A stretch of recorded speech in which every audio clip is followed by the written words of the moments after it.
Box office వద్ద darling కలెక్షన్ల tsunami. రీ రిలీజ్లోనూ ప్రభాస్ రికార్డుల వేట. ఇదయ్యా నీ రేంజ్ అంటూ ఆడియన్స్ కమెంట్స్. ప్రభాస్ వల్ల థియేటర్లకే కలొచ్చిందంటే నమ్ముతారా? ఇంతకీ రీ రిలీజ్లో డార్లింగ్ రికార్డులేంటి? Have a look.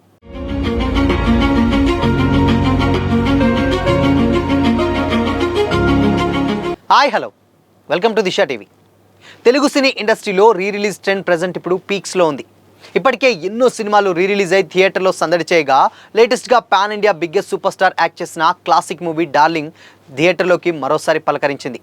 అయితే ఒక సినిమా రిలీజ్ అయి 16 ఏళ్లు దాటినా మళ్ళీ థియేటర్లోకి వస్తే అదే స్థాయి క్రేజ్ ఉంటుందా అనే ప్రశ్నకు ఈ మూవీ అదిరిపోయే సమాధానం ఇచ్చింది. సమ్మర్ కానుకగా ఏప్రిల్ 23న 4K వర్షన్లో రీ రిలీజ్ అయినటువంటి ఈ మూవీ బాక్సాఫీస్ వద్ద పాత రికార్డులను తుడిచేస్తూ ప్రభాస్ సత్తాను మరోసారి చాటుతుంది.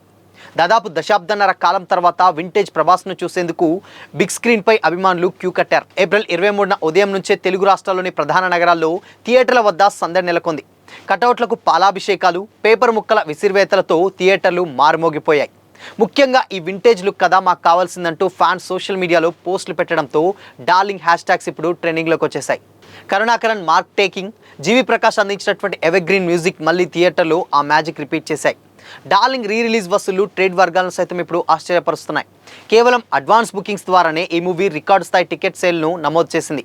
ట్రేడ్ లెక్కల ప్రకారం వరల్డ్ వైడ్గా ఫస్ట్ డేనే సుమారు 7.59 కోట్ల గ్రాస్ వసూలు సాధించి సంచలనం సృష్టించింది. ఒక్క నైజాం పరిధిలోనే ఈ మూవీ 2 కోట్లకు పైగా రాబట్టడం విశేషం. అమెరికా వంటి ఓవర్సీస్ మార్కెట్లలో కూడా ప్రభాస్ క్రేజ్ తగ్గలేదని నిరూపిస్తూ భారీ ప్రీమియర్స్ వసూలు నమోదయ్యాయి. ప్రజెంట్ ఉన్నటువంటి సమ్మర్ డల్ సీజన్లో ఈ స్థాయి ఓపెనింగ్స్ రావడం అనేది కేవలం ప్రభాస్కే సాధ్యమని విశ్లేషకులు చెబుతున్నారు. మాస్ యాక్షన్ సినిమాలతో పాన్ ఇండియా లెవెల్లో బిజీగా ఉన్నటువంటి ప్రభాస్ను ఫుల్ లెంత్ లవర్ బాయ్గా చూడడం ఫ్యాన్స్కు ఐ ఫీస్ట్లా మారింది. డార్లింగ్ డ్యాన్స్ స్టెప్పులు, కాజల్తో కెమిస్ట్రీ, ఆ క్యూట్ ఎక్స్ప్రెషన్స్ చూస్తుంటే మళ్ళీ 2010 నాటి రోజులు గుర్తొస్తున్నాయని ఫ్యాన్స్ సంబరపడిపోతున్నారు.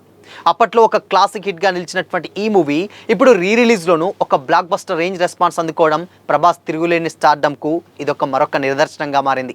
ఇక మరీ డెడ్ డ్రైగా మారిపోయినటువంటి తెలుగు రాష్ట్రాల థియేటర్లు పెద్దగా సినిమాలు లేక అల్లాడిపోతున్నాయి. 2-3 రోజులు ప్రమోషన్స్తో హడావుడి చేసినటువంటి చిన్న సినిమాలు సైతం సోమవారానికి చేతులెత్తేయడంతో షోల క్యాన్సిల్ ప్రవాసనం కూడా చాలా చోట్ల కనిపిస్తుంది. డెకాడ్ కనుక రాకపోయి ఉంటే పరిస్థితి ఇంకా దారుణంగా ఉండేది. కానీ అడ్విషేస్ టైమింగ్ని ఇక్కడ మెచ్చుకోవాలి. మంచి రిలీజ్ డేట్తో పాటు పబ్లిసిటీ విషయంలో తీసుకున్నటువంటి శ్రద్ధ బ్రేక్ ఈవెన్ దాటేలా చేసింది. ఇదిలా ఉంచితే డెకాడ్ స్లో అయిపోయాక సిచ్యువేషన్ మళ్ళీ మొదటికే వస్తున్నాడని అనుకున్నటువంటి టైంలో డార్లింగ్ రూపంలో మరో ఆక్సిజన్ దొరికింది బాక్సాఫీస్కి. కేవలం అడ్వాన్స్ బుకింగ్స్తోనే 3 కోట్ల దాకా వసూలు చేయడం ఇలాంటి టైంలో చిన్న రికార్డు కాదు. అందులోనూ అభిమానులే కాక రెగ్యులర్ మూవీ లవర్స్ కూడా డార్లింగ్ని మరోసారి బిగ్ స్క్రీన్పై ఎక్స్పీరియన్స్ చేసేందుకు వెళ్తున్నారు. మెయిన్ సెంటర్స్ చాలా చోట్ల హౌస్ఫుల్స్ ఎక్కువగా ఉన్నాయి. వీకెండ్ వరకు డార్లింగ్ ప్రభావం ఉంటుందని ట్రేడ్ వర్గాల అంచనా వేస్తున్నారు. మలయాళం డబ్బింగ్ వాలా 2 కేర్లో ఎంత బ్లాక్ బస్టర్ అయినా కానీ తెలుగులో మాత్రం బజ్ లేదు. ట్రైలర్ కట్ బాగానే ఉన్నప్పటికీ ఇలాంటివి బోలెడు చూసిన టాలీవుడ్ జనాలకు అంతగా కొత్తగా ఇందులో ఏముందో తెలియాలంటే వెయిట్ చేయాల్సిందే. అలా అని ఇదేదో సెన్సేషన్ అవుతుందని కాదు, కానీ ఉన్నంతలో యూత్ని ఆకట్టుకున్నటువంటి వారం రోజుల ఫీడింగ్ చేసేసుకోవచ్చు. రాజాసాబ్ గాయాన్ని ఇప్పుడు డార్లింగ్ సెలబ్రేషన్స్ ద్వారా ప్రభాస్ ఫ్యాన్స్ పోగొట్టుకుంటున్నారు. కరుణాకరన్ డైరెక్షన్లో వచ్చినటువంటి ఈ లవ్ ఎంటర్టైనర్లో వింటేజ్ ప్రభాస్ని మరోసారి చూసుకుంటూ ఎంజాయ్ చేస్తున్నారు ఫ్యాన్స్.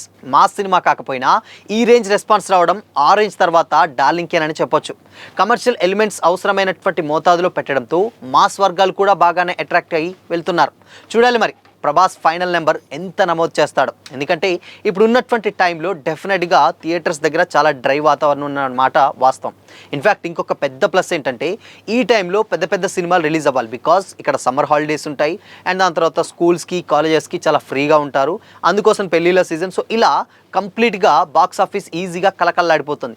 బట్ అనుకున్నటువంటి టైంలో పెద్ద సినిమాలు అన్నీ కూడా పోస్ట్ పోన్ అవడంతో చిన్న సినిమాలు వచ్చేసినాయి, కానీ అవి పెద్దగా ఇంపాక్ట్ క్రియేట్ చేయలేకపోయాయి. బట్ ఎప్పుడైతే డార్లింగ్ దీన్ని క్యాష్ చేసుకున్నారో ఆబ్వియస్గా వాళ్ళు 100కి 200% సక్సెస్ అయ్యారనే చెప్పొచ్చు. ఎందుకంటే స్టిల్ కూడా సింగిల్ ప్రమోషన్ లేకుండా కేవలం సోషల్ మీడియాలో పెట్టినటువంటి ఒక చిన్న పోస్ట్ల వల్లనే డార్లింగ్ ఈ రేంజ్ రెస్పాన్స్ సొంతం చేసుకుందంటే ఇన్ కేస్ ఒక ప్రెస్ మీట్ పెట్టో లేకపోతే ఒక ఈవెంట్ పెట్టో డార్లింగ్ రీ రిలీజ్ కనుక ప్రమోట్ చేస్తుంటేనా ఇక రికార్డులు నిజంగానే ఒక రేంజ్లో వస్తాయడంలో ఎలాంటి డౌట్ లేదు. ఎక్కడ కూడా ఎవరు కూడా చిన్న పోస్ట్ కూడా పెద్దగా పెట్టింది లేదు. బట్ అనుకోకుండా social media in case book my షోలో చూసుకునే బుకింగ్స్ ఓపెన్ అయ్యాయి. ఎక్కడ కూడా పెద్ద బజ్ లేకున్నా కానీ థియేటర్ల దగ్గర మాత్రం చాలామందికి డార్లింగ్ రీ రిలీజ్ అవుతున్న సంగతి చాలామందికి తెలీదు. బట్ థియేటర్ దగ్గరికి వెళ్తే మీకు అర్థమవుతుంది ఆ వైబు, ఆ క్రేజ్, ఆ వింటేజ్ లుక్స్ అన్నీ కూడా. ఎందుకంటే ఇవి ఆ ఫ్యాన్స్ కూడా ఎప్పటి నుంచో వెయిట్ చేస్తున్నారు ఆ సినిమా కోసం. అందుకోసమనే ఎక్కడ ప్రమోషన్ లేకుండా ఏం చేయకుండా సొంతంగా వాళ్ళే బుక్ మై షోకి వెళ్ళి టికెట్స్ మొత్తం బుక్ చేసుకొని ఫ్రెండ్స్ కానీ ఫ్యామిలీ మెంబర్స్ కానీ ఆల్మోస్ట్ అందరూ కూడా డార్లింగ్ వైబ్ని ఈజీగా ఎంజాయ్ చేస్తున్నారు చాలా అని కూడా చెప్పొచ్చు అనమాట. ఆబ్వియస్గా నిన్న చూసినట్లయితే ఇన్ కేస్ రాజాసాబ్ లేటెస్ట్గా వచ్చి కొంచెం గాయపరిచింది.